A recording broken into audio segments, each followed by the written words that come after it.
"You'll do as I say, Missy." The words came out flat and pleased, the way a man talks when he has decided the morning belongs to him.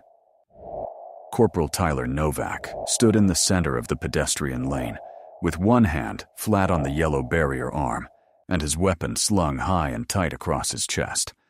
And he said it again, slower, so the woman in front of him would understand. There was no version of this where she won. "You'll do as I say, or you'll stand at that line until you learn how." It was 0640 on the second morning of an elevated force protection posture. 2 days earlier, a threat warning had come down the wire. Specific, credible, a vehicle, and a choke point and a window of about 96 hours. And the whole installation had gone taut with it. Extra barriers, doubled sentries, a reaction element staged behind the tower. Every man on the gate had spent 36 hours being told that the next thing through the wire might be the thing that killed him, and fear that has nowhere to go turns, in a certain kind of Marine, into a hunger for someone to make an example of. The gate breathed cold.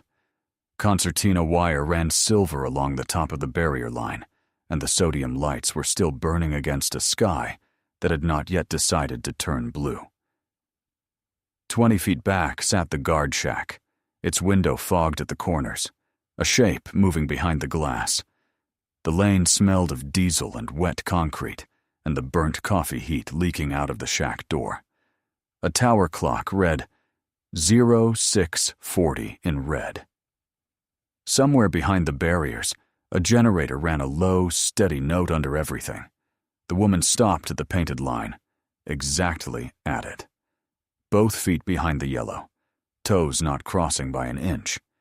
She wore plain civilian travel clothes, dark, unremarkable, the kind that photograph does nothing.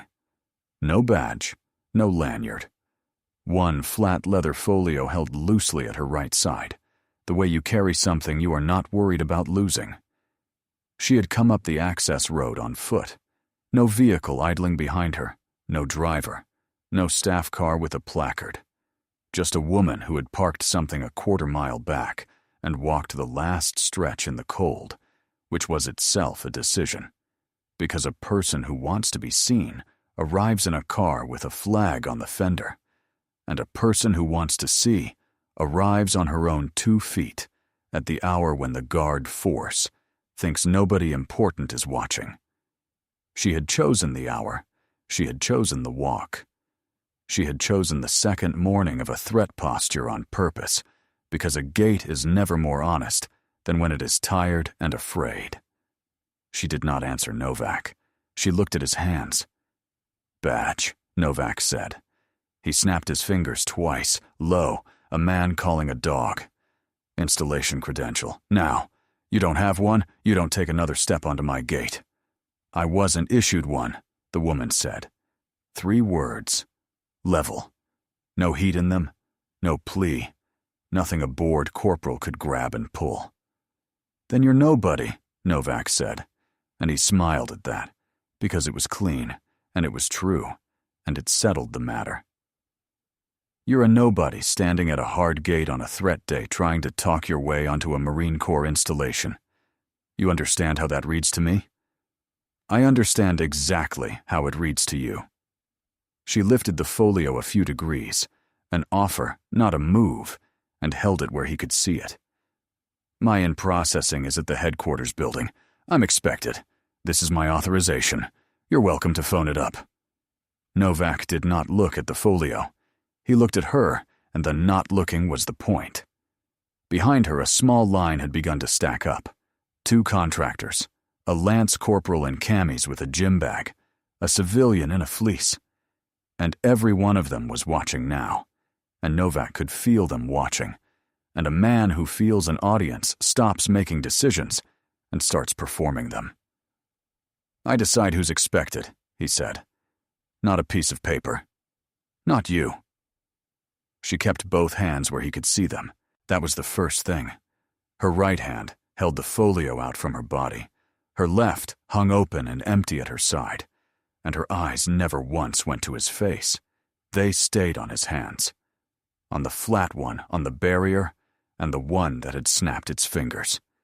She watched them the way a person watches weather coming in off the water, without fear, without drama, just tracking the thing that was going to move next.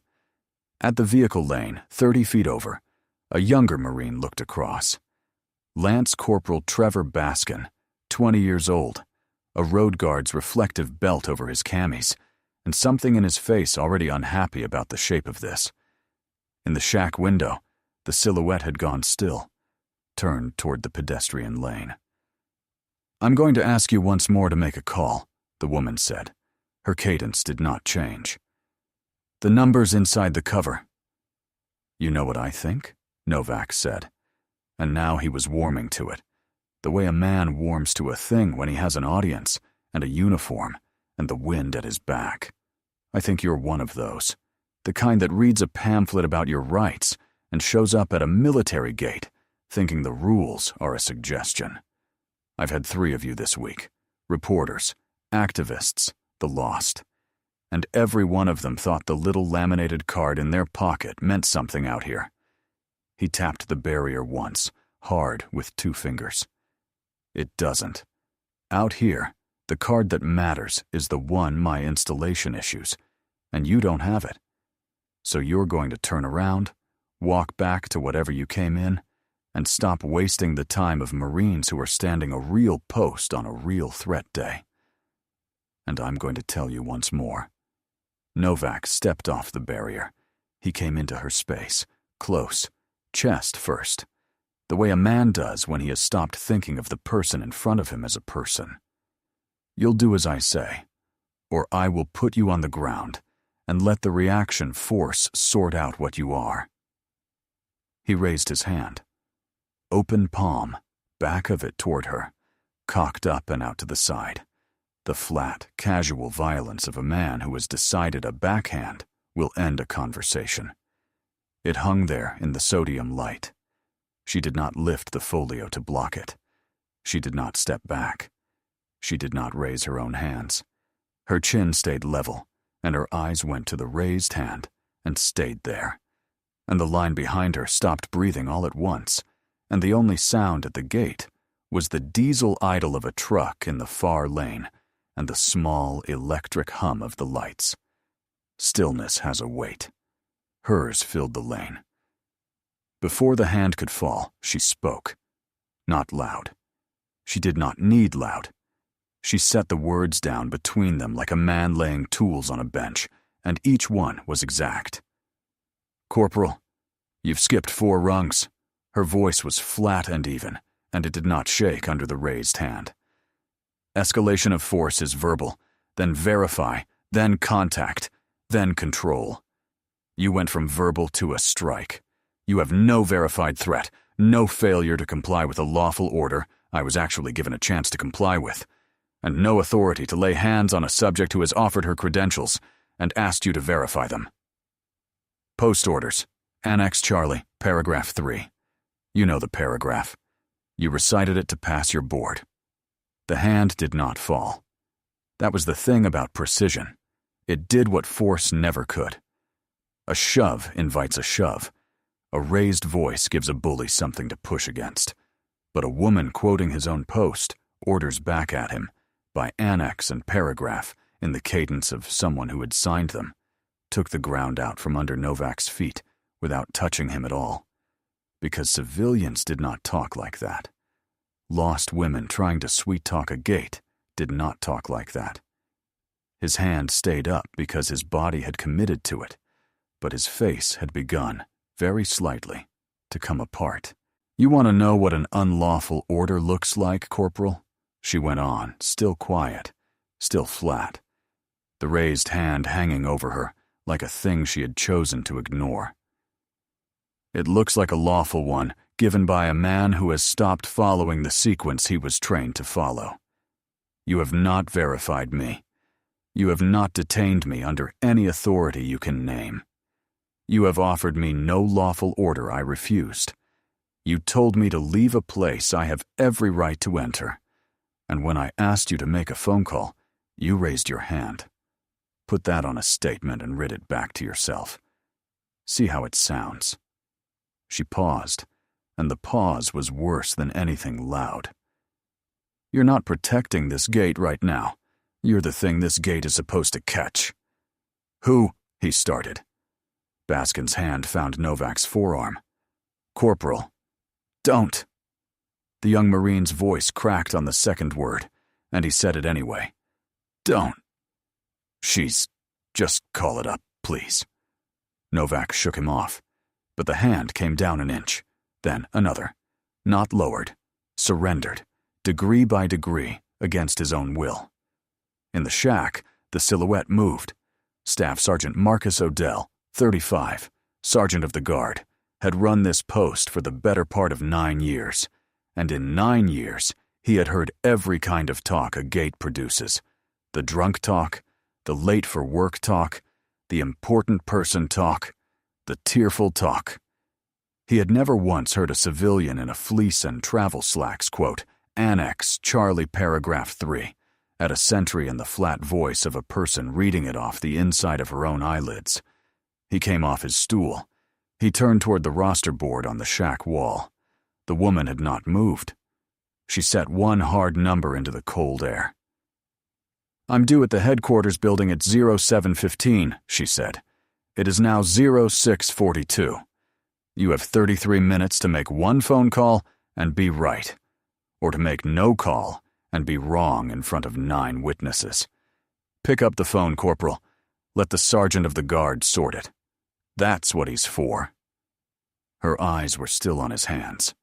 Odell's finger ran down the printed roster taped to the shack wall, the morning access flags, the expected arrivals, the one line at the top marked in yellow highlighter with a small photograph clipped beside it. His finger stopped on the photograph. He looked at it. He looked up, through the fogged window, at the woman standing in the pedestrian lane behind the yellow line, with a corporal's hand hanging in the air over her. They were the same face.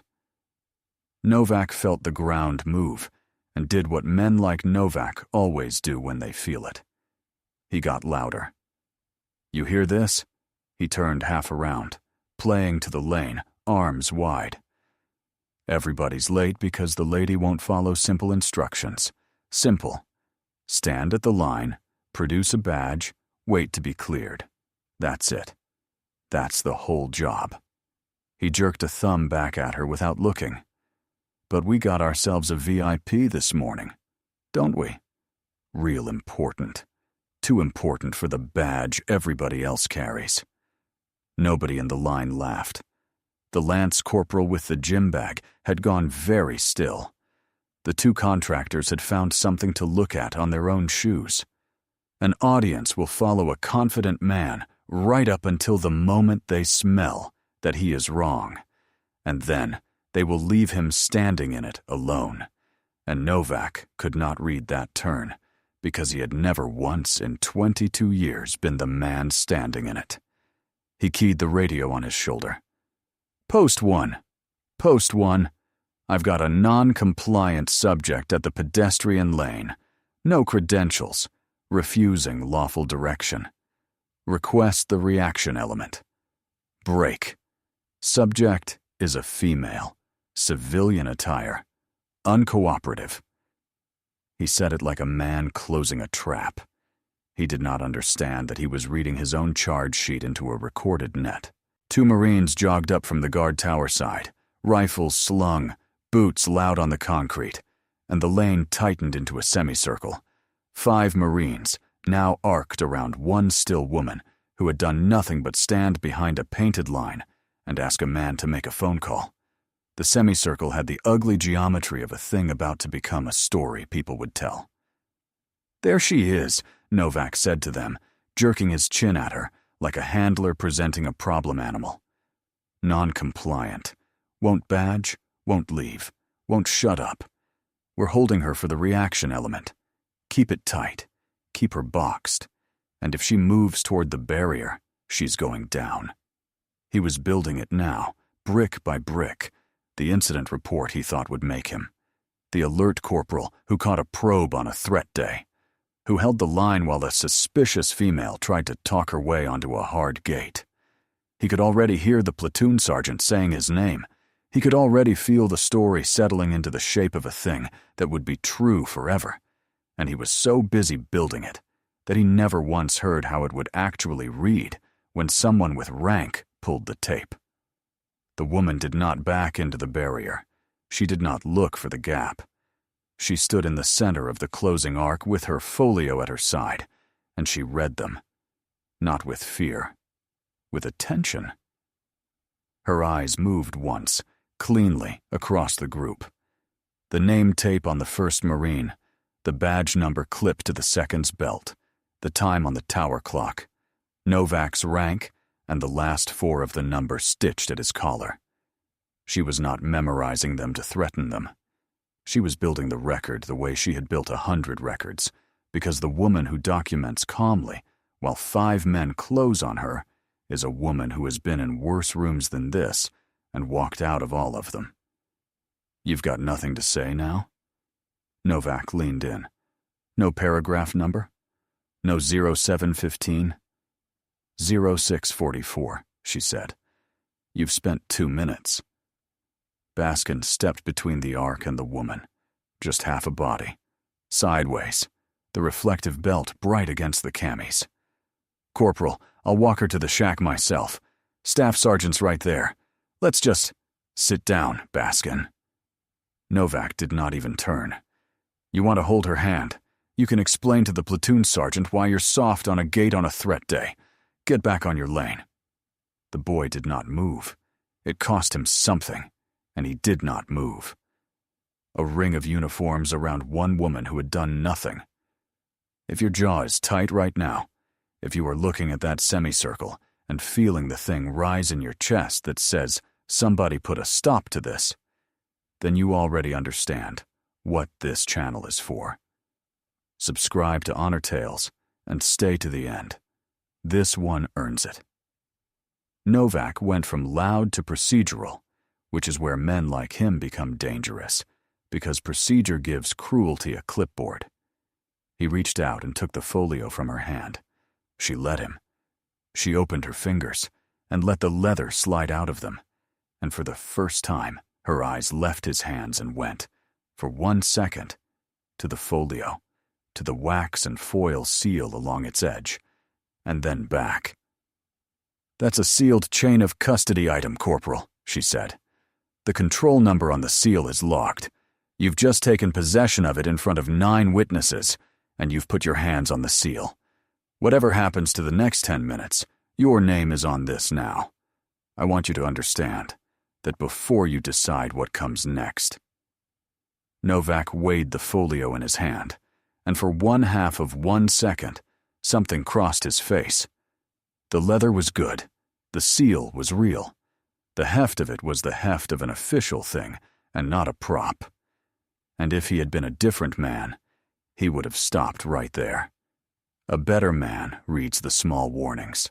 A better man feels the weight of a sealed government folder in his palm on a threat day and thinks for just a moment about the cost of being wrong. Novak felt it and pushed past it, because to stop now was to admit that the last 4 minutes had been a mistake made in front of his whole post, and a certain kind of man will drive a mistake all the way into the ground rather than set it down. Novak turned the folio over, found the seal, and made a show of not caring about it. Probably fake, he announced, to the lane, to the semicircle, to the tower. Sealed folder, no badge, no escort, no vehicle. Shows up on foot on a threat day. You know what we call that? We call that a probe. We call that somebody testing the gate. He was almost happy now. He had built himself a story where he was the hero. Subject is detained. Unverified subject. Holding area. Pending reaction force. He said it into the radio as fact. He was very good at saying things as fact. The woman's watch, when her sleeve rode up a 1/4 inch as the folio left her hand, was worn face inward against the pulse. the small habit of a person who has spent years reading time without letting a watch. Face catch light and give her away. Her pocket sat flat and sterile. Nothing jingled. Nothing bulged. No keys. No phone in her hand. Nothing that could be grabbed or spilled. From the shack door, Odell saw the watch turned inward, and the sterile pockets, and the way she had surrendered a sealed item while naming its control number, and he stopped believing there was any chance he was wrong. "I'll go to your holding area," the woman said.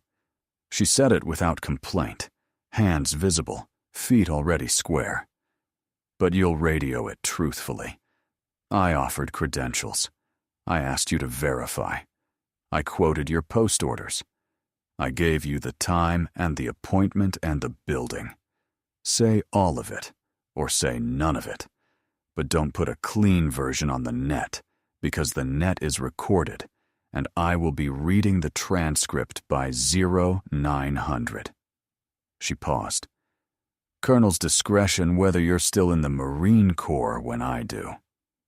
It was the only time she raised the stakes, and she did it flatly, like reading a weather report, and not one man in the semicircle understood yet that she had just told them exactly who she was.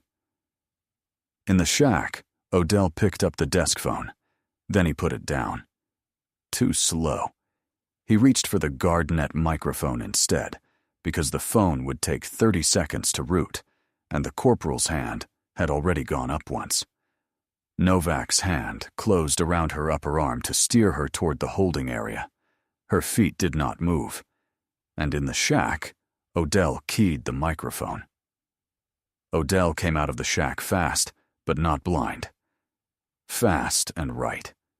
Which is a different thing, and the difference is the whole job. Because the temptation, when your gut screams, is to run out shouting a name you are only 90% sure of. Odell did not do that. In the 2 seconds it took him to cross to the door, he brought the roster with him, the yellow highlighted top line, the clipped photograph, and he brought the control number he had just read off the transcript of the morning's classified access flag. He held the roster up in the gray light of the doorway, and he read the control number on the flag.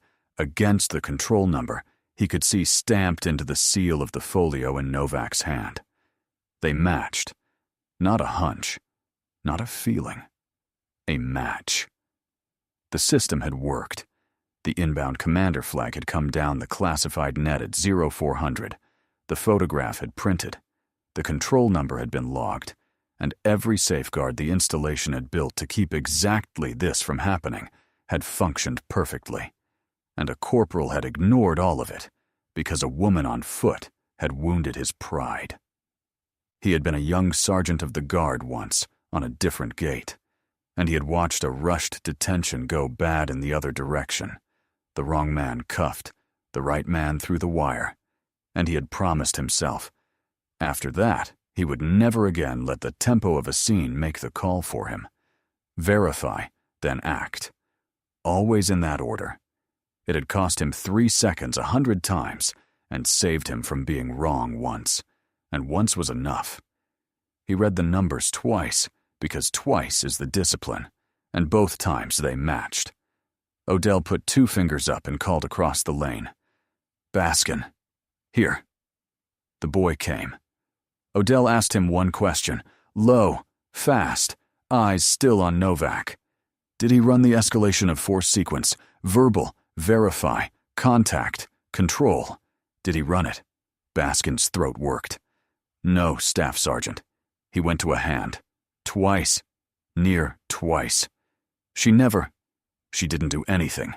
She just stood there and quoted the annex." Something moved across Odell's face and set hard. He walked to the semicircle. He did not push into it. He put his voice into the small space between Novak and the woman. Quiet, meant for one man. "Corporal. Step off her. Now, take your hand off that arm and step back to the barrier and let me sort this."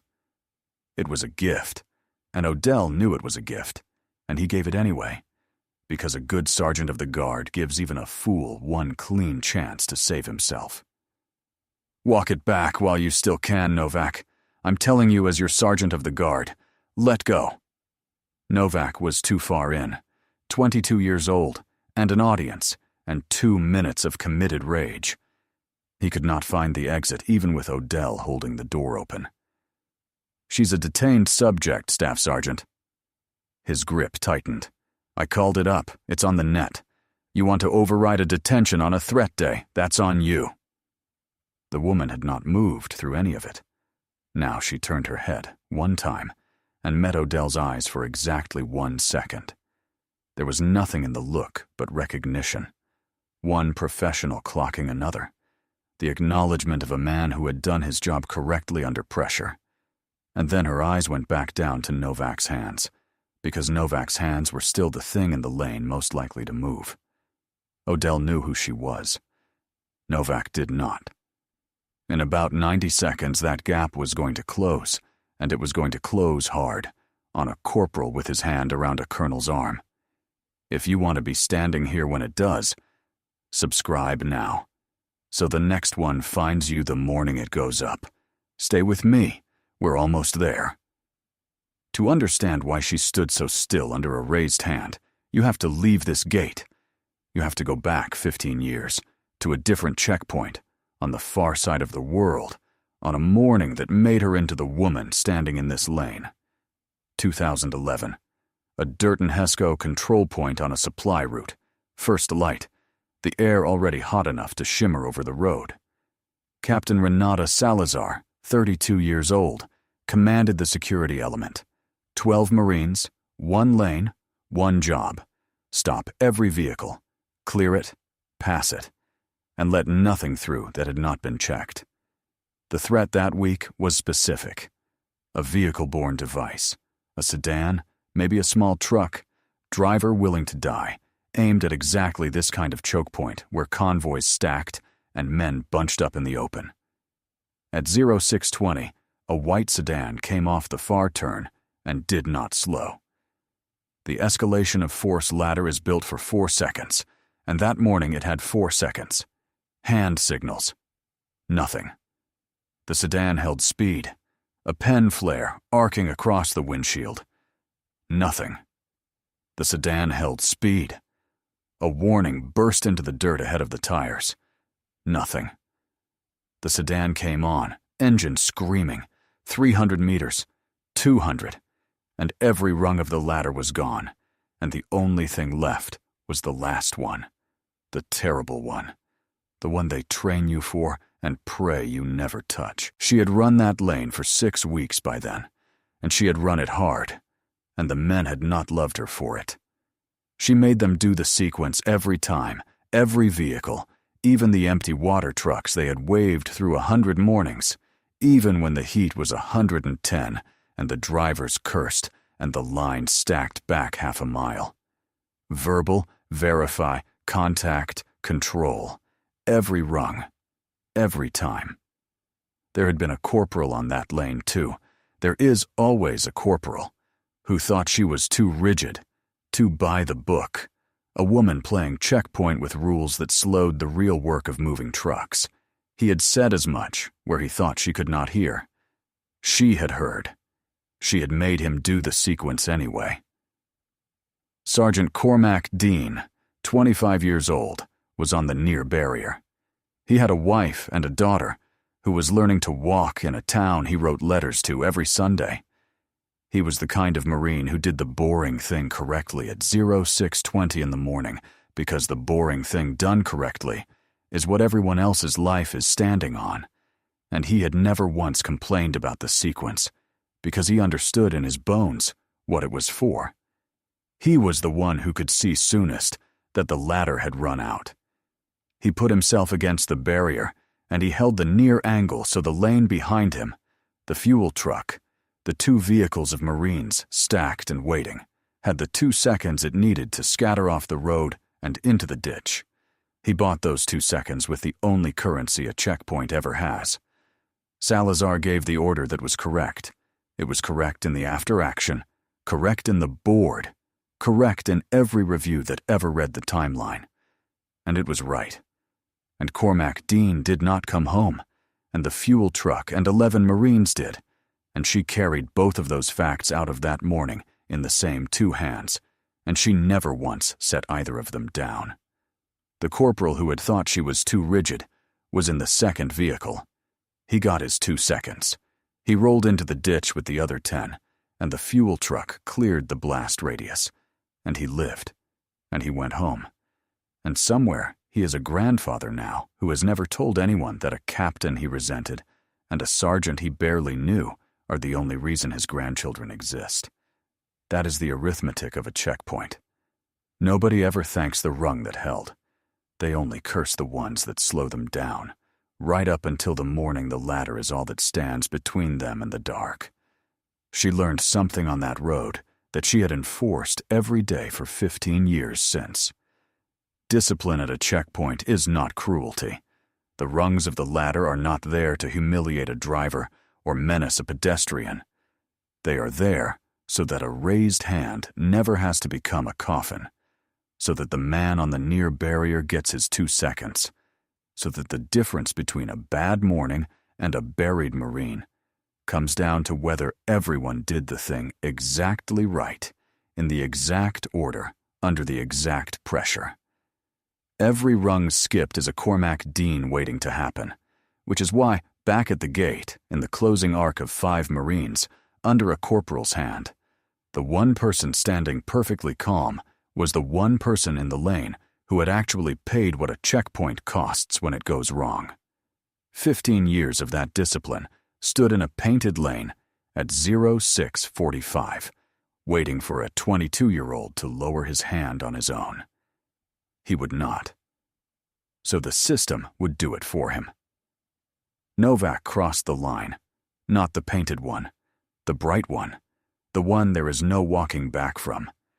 Enraged that a detained subject would not be steered, that a woman would simply stand there and cost him his story in front of the whole post, he yanked her arm hard enough to turn her a quarter and cocked his hand back a second time, committed now, all the way, shoulder loaded, elbow high, the backhand fully drawn, in the open, in front of 9 witnesses and a recorded net and a tower camera. Her eyes went to the hand. She did not flinch. Her feet found their base without seeming to move, weight settling, chin level, and everything about her went to that flat readiness that looks, to a man who does not know what he is looking at, like paralysis, and is the exact opposite of it. Baskin lunged. He got there. Half a step, a shoulder, a forearm thrown up into the arc of Novak's swing, and Novak's cocked hand caught him across the shoulder pad and the side of the head instead. A glancing, ugly blow that snapped the young Marine sideways and dropped him to one knee on the concrete. It cost Baskin a ringing skull and a raw scrape along his jaw. He stayed down on the one knee, dazed, but he stayed between them, half a body in the gap, and he did not crawl away. There was the real price, not a frozen room. A 20-year-old on his knee with his jaw bleeding because he was the only one who moved. This is the part the clean stories leave out, that when a man raises his hand and no one with rank is fast enough, somebody without rank pays for it. Baskin would carry that scrape for a week and the memory of it longer. He had done the right thing, and the right thing had hurt, the way it so often does, and he had done it anyway, and he would do it again, which is the whole difference between a Marine and a uniform with a man inside it. The other 4 Marines in the semicircle did not move. That was its own kind of answer. 5 men had arced in to help Novak box a nobody, and when the nobody was about to be struck, 4 of them found somewhere else to put their eyes, and one 20-year-old put his body in the gap. Salazar saw all of it. She would remember all of it. A colonel who has stood a real checkpoint learns to read a lane the way a doctor reads a chart, and this lane told her everything she needed to know about who to keep near a gate and who to keep far from one. The woman looked up at Novak, and for the first time in the whole cold morning, She smiled. It was small. It did not reach for anything. It was the smile of a person who already knows how the next 10 seconds end and is at peace with all of them. The quietest, most certain expression a human face can make. And on her, it was terrible, because it had no fear in it at all. "Make the right call," she said. 4 words. Level. She had said those same 4 words on a dirt road 15 years before, to a sergeant on a near barrier in the last calm second any of them had. She said them now, the way you hand a man a rope over a drop. Not a warning, an offer. There was still time. His hand was up, but it had not fallen. The sequence had 1 rung left that did not have to be climbed. A man could still, even here, even now, choose to be the Marine who lowered his hand on his own and lived the rest of his life a little quieter and a little better for it. Novak heard it as a threat. His lip curled. It was not a threat. It was the last mercy she had to give him. 1 final, open door. 1 more chance to be a man who lowered his hand. And he was too far gone to walk through it, and his weight was already coming forward into the swing. Off to the side, sharp, rising, Odell's voice. And under it, the small electric crackle of a radio speaker keying open across the whole post. Novak's hand reached the top of its arc. Her smile held, and every speaker on the gate cracked open at once. "Post 1. Stand down. Now." The bass net does not whisper. It came out of the speaker in the shack, and the speaker on Novak's own hip, and the speaker up in the guard tower, and the speaker over the vehicle lane, all at once, all the same. 3 words, hammered flat and loud across the concrete. Stand down. Now. Novak's raised hand stopped as if it had hit a pane of glass in the air. For a full second, nobody moved. The word hung there, down, down, down, echoing off the barrier and the shack and the wire. And then, into that ringing silence, Staff Sergeant Marcus Odell walked the last 4 steps, came to attention 2 feet from the woman, and said it plainly. Not a shout, not a salute. A statement, in the flat voice of a man reading a fact off a page. Colonel Salazar. He let the name sit. Installation Commander, effective 0800 this morning. Ma'am, I have your control number off the flag. It matches your seal. I've had it since 0400. He turned his head a precise few degrees toward the corporal. Novak, open the folio. Read it. He held it out. Novak's hand, the one that had been cocked to strike a half-second earlier, took the folio because it did not know what else to do. His fingers found the seal she had named, the seal he had called fake, and the seal broke under his thumb, and the orders unfolded, and there at the top, in official black type, was a full colonel's name and appointment, and the installation's own letterhead. And there, 3 lines down, on the chain of custody log, written in Novak's own block letters 4 minutes ago when he seized it, was CPL Novak T.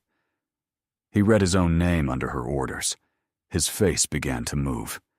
It went through the whole country of it, 1 border at a time, the way a man's face does when the floor of his life drops out from under him. First confusion, a flicker, a not understanding, the eyes going back up to the type to reread it. Then disbelief, a small shake of the head. No, this is not. This cannot. Then recognition. The annex, the paragraph number, the control number, the sterile pockets, the watch worn inward, 0715. All of it arriving at once and assembling into a single unbearable fact. And then, last, horror, pure and total, the color leaving his face from the top down, the folio shaking in his hand, his eyes coming up off the page to the woman standing behind the yellow line, whom he had crowded, mocked, seized, and cocked his fist at. Around him, the semicircle stepped back. Not from her. From him. The 5 Marines who had arced in to help a corporal detain a nobody peeled away from Novak one careful step at a time, the way men step back from a thing that is about to fall, and left him standing alone in the center of the lane with an opened folder in a shaking hand. He lowered his hand the last inch himself. Slowly, all the way down to his side. 15 seconds, too late for it to mean anything at all. The tower speaker crackled again, the reaction element he had summoned, the men he had called to help him detain a probe, reporting that they were staged and ready at the barrier. Nobody answered them. They stood in their gear behind the tower, waiting for an order that would never come, and slowly, one by one, they understood from the silence that the emergency at Post 1 hadn't been the woman. It had been the corporal. And a cold thing went through every Marine on that gate who had spent the last 4 minutes on the wrong side of the line. The specific cold of realizing you have been part of something you will have to explain later, under oath, to a person who was standing right there. Odell stood at attention through all of it, and he did not gloat, because a professional does not gloat when a scene resolves the way it was always going to. He simply held his position and let the machine of consequence turn. He had done his job. The system had done its job. Only one man on the gate had failed, and he was standing in the center of the lane with an opened folder in a shaking hand, learning the weight of it. Colonel Renata Salazar did not raise her voice. She reached out and took the folio back from him, and she checked the seal. A glance, a habit, chain of custody even now, and she turned it face down against her folio and looked at Odell. "Noted, Staff Sergeant." Her voice was exactly as level as it had been at 0640. "Corporal Novak is relieved from post. See to Lance Corporal Baskin's head. He took a strike doing his job. A beat. Log the time." No salute rippled down the lane. No formation snapped to attention. No call sign cracked across the net. The reveal was already complete, and it had taken only a radio and a broken seal and a corporal reading his own name, and somehow the quiet of it was worse for Novak than any wall of saluting men could ever have been. Colonel Edward Fenwick, 55 years old, the outgoing installation commander, arrived 4 minutes later on foot from the headquarters side, with his aide a half step behind, having heard the whole thing come apart over the same net that had snapped Novak's hand out of the air. He took in the tableau in one sweep, the relieved Corporal White and swaying in the center of the lane, the young Marine on a knee with a bleeding jaw, the sergeant of the guard at attention, and the woman he had come out to walk onto her own installation, standing calm behind a painted yellow line. Fenwick's jaw set. He was a hard man at the end of a hard tour, and he knew exactly what he was looking at. "Sergeant of the guard," his voice cut. "I want that corporal in the brig, now. Assault, dereliction, failure to obey, march him. We'll do the paperwork after." "Ed." One word. Quiet.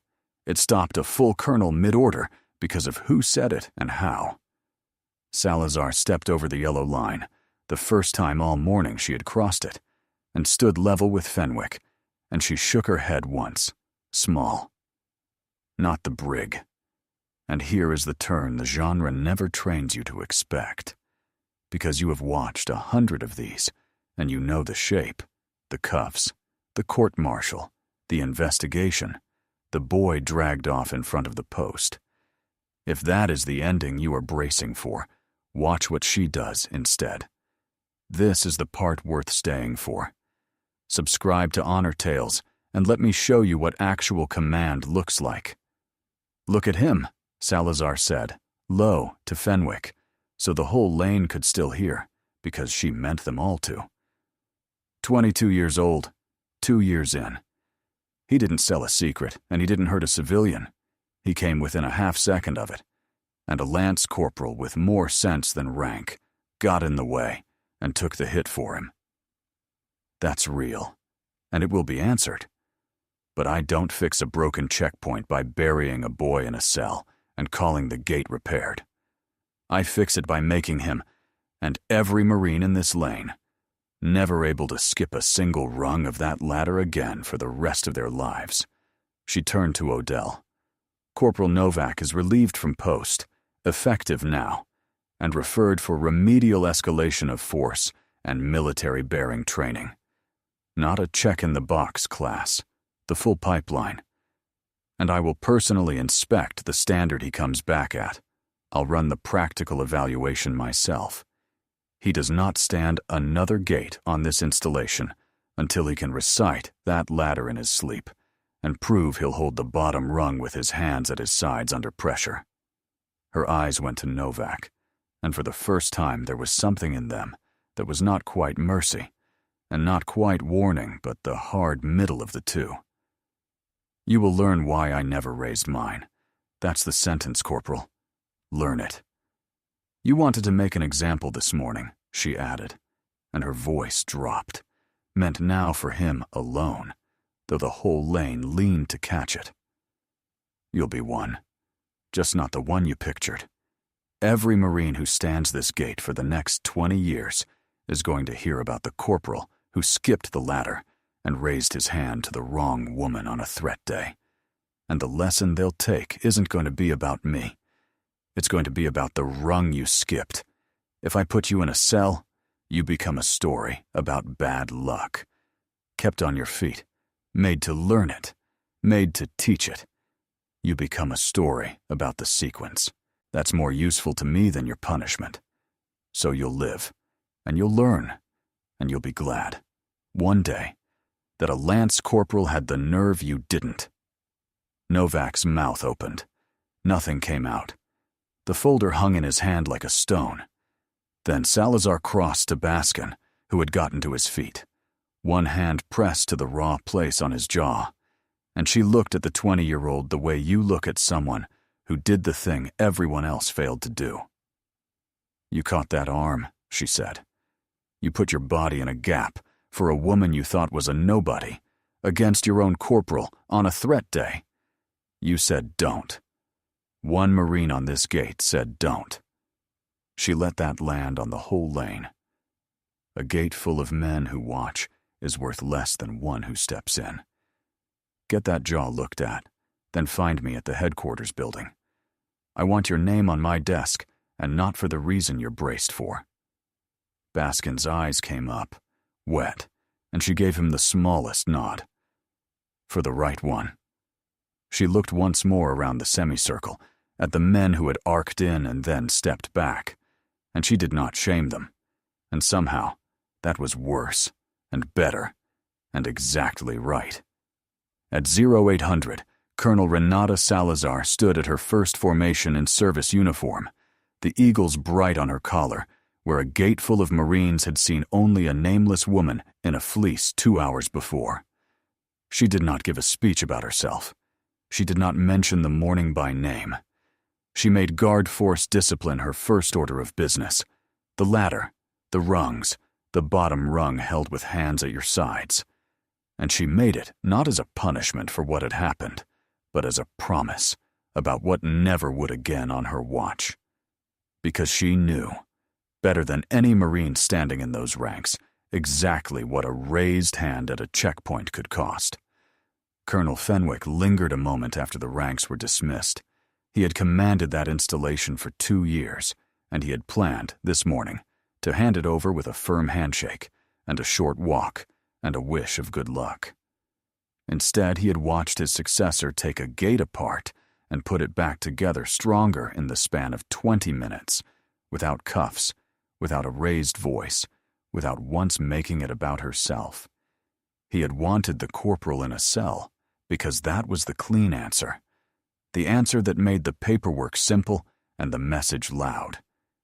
She had chosen the harder answer, the one that took her own time and her own hands, and her own reputation as its guarantee. And standing there in the cold, He understood that the installation was in better hands than his. "You could have ended him," Fenwick said quietly, as they walked toward the headquarters building. Nobody would have questioned it. "I've ended men," she said. "Better men than him, for less. It doesn't fix the gate. It just makes the next corporal careful about getting caught instead of careful about getting it right." She looked back once at the checkpoint, at the yellow line, at the barrier where a boy had held the near angle 15 years and half a world away. "I don't need them afraid of me. I need them afraid of the mistake. That's the only fear that keeps anyone alive out here." No memorial wall, no coded greeting whispered into a phone, no named theater on the far side of the world. Just a colonel who had walked up to her own gate as nobody, been raised a hand to, and answered it by making the gate better than she found it, and a corporal who would spend the rest of his enlistment learning why the calmest person in any lane is the one who has already paid the price of getting it wrong. Every soldier carries a story that few ever hear. Listen with your heart. Thank you for staying and watching. Subscribe to Honor Tales for more.